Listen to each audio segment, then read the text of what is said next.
मैं आपको एक विस्तृत कहानी सुनाता हूँ जिसमें अपनी कमजोरियों को सोच समझकर बताने का महत्व दर्शाया गया है और इसके साथ ही बुद्धिमत्ता और धैर्य का भी महत्व शामिल है। राजकुमार, वीरसेन और जादुई सरोवर। प्राचीन काल में एक शक्तिशाली राज्य था जिसके राजा सत्यपाल न्यायप्रिय और बुद्धिमान थे। उनके दो पुत्र थे, बड़ा राजकुमार विक्रम और छोटा राजकुमार वीरसेन। विक्रम साहसी और पराक्रमी था, लेकिन उसमें थोड़ा अहंकार था और वो अपनी ताकत का प्रदर्शन करना पसंद करता था। वीरसेन शांत, विचारशील और बुद्धिमान था, लेकिन शारीरिक रूप से उतना बलवान नहीं था। ये उसकी एक ऐसी कमजोरी थी जिसे वो जानता था। एक दिन राजा सत्यपाल ने घोषणा की कि उनके राज्य की सीमा पर एक जादुई सरोवर प्रकट हुआ है। कहा जाता था कि उस सरोवर में स्नान करने से असाधारण शक्तियां प्राप्त होती हैं, लेकिन सरोवर तक पहुंचने का मार्ग कई खतरों से भरा हुआ था। राजा ने घोषणा की कि जो भी राजकुमार सबसे पहले सरोवर का पवित्र जल लेकर आएगा उसे युवराज घोषित किया जाएगा। विक्रम तुरंत उत्साहित हो गया। उसने अपनी सबसे अच्छी तलवार और कवच उठाया और बिना किसी योजना के सरोवर की ओर चल पड़ा। उसने सोचा कि उसकी शारीरिक शक्ति और साहस ही उसे विजयी बनाएगा। रास्ते में उसे कई जंगली जानवरों और मुश्किलों का सामना करना पड़ा, लेकिन उसने अपनी ताकत के बल पर उन सबको पार करने की कोशिश की। अपनी जल्दबाजी और अहंकार के कारण वो कई बार घायल भी हुआ, लेकिन उसने हार नहीं मानी।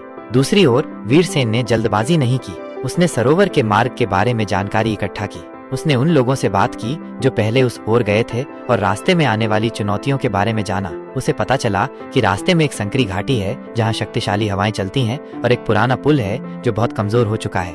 उसे ये भी पता चला कि सरोवर के पास एक मायावी राक्षस रहता है जो छल से यात्रियों को फंसाता है। वीरसेन जानता था कि शारीरिक शक्ति के बल पर वह विक्रम से मुकाबला नहीं कर सकता, इसलिए उसने अपनी बुद्धि का प्रयोग करने का निश्चय किया। उसने कुछ भरोसेमंद सैनिकों को साथ लिया जो बुद्धिमान और धैर्यवान थे। उसने रास्ते के लिए एक विस्तृत योजना बनाई। सबसे पहले वे संकरी घाटी पहुंचे। वीरसेन ने देखा कि हवाएं सुबह के समय शांत रहती हैं, इसलिए उन्होंने सुबह जल्दी उस घाटी को पार करने का निर्णय लिया, जबकि विक्रम दोपहर की तेज हवाओं में फंस गया और आगे बढ़ने में मुश्किल महसूस कर रहा था। फिर वे पुराने पुल के पास पहुंचे। वीरसेन ने पुल की कमजोर हालत का निरीक्षण किया और उसे पार करने के लिए मजबूत रस्सियों और लकड़ी के फट्टों का उपयोग करके एक अस्थायी सहारा बनाया। विक्रम ने जल्दबाजी में पुल पार करने की कोशिश की और पुल का एक हिस्सा टूट जाने से वो खाई में गिरने से बाल बाल बचा। अंत में वे जादुई सरोवर के पास पहुंचे। वीरसेन ने देखा कि सरोवर के पास एक अजीब सा शांत वातावरण है। उसके सैनिकों ने उसे मायावी राक्षस के बारे में सतर्क किया। वीरसेन ने ध्यान से आसपास देखा और उसे एहसास हुआ कि राक्षस आवाजों और भ्रम का इस्तेमाल करता है। जब राक्षस प्रकट हुआ और उसने मीठी मीठी बातें करके वीरसेन को फंसाने की कोशिश की तो वीरसेन शांत रहा। उसने राक्षस की बातों पर विश्वास नहीं किया और अपनी बुद्धि का इस्तेमाल करके उसके छल को पहचान लिया। उसने राक्षस को एक पहेली में उलझा दिया जिसका उत्तर राक्षस के पास नहीं था। हार मानकर राक्षस सरोवर से गायब हो गया। वीरसेन ने सरोवर के पवित्र जल में स्नान किया और एक पात्र में जल भरकर वापस महल की ओर चल दिया। जब वो महल पहुंचा तो उसने देखा कि विक्रम बुरी तरह से थका हुआ और निराश होकर लौटा है। विक्रम ने अपनी सारी ताकत और साहस का इस्तेमाल किया था, लेकिन अपनी जल्दबाजी और दूसरों की सलाह न मानने के कारण वो सफल नहीं हो पाया।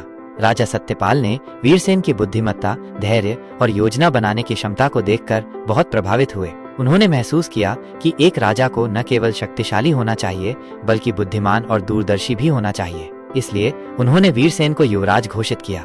विक्रम को अपनी गलती का एहसास हुआ।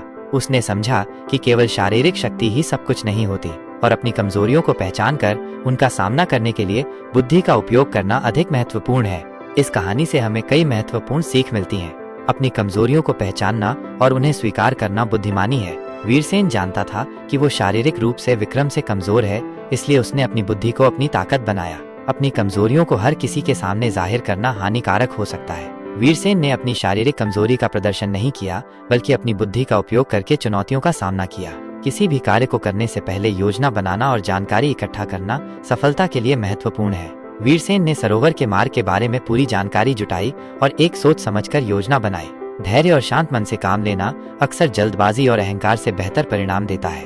वीरसेन ने हर चुनौती का सामना धैर्य और शांति से किया, जबकि विक्रम जल्दबाजी में गलतियां करता रहा।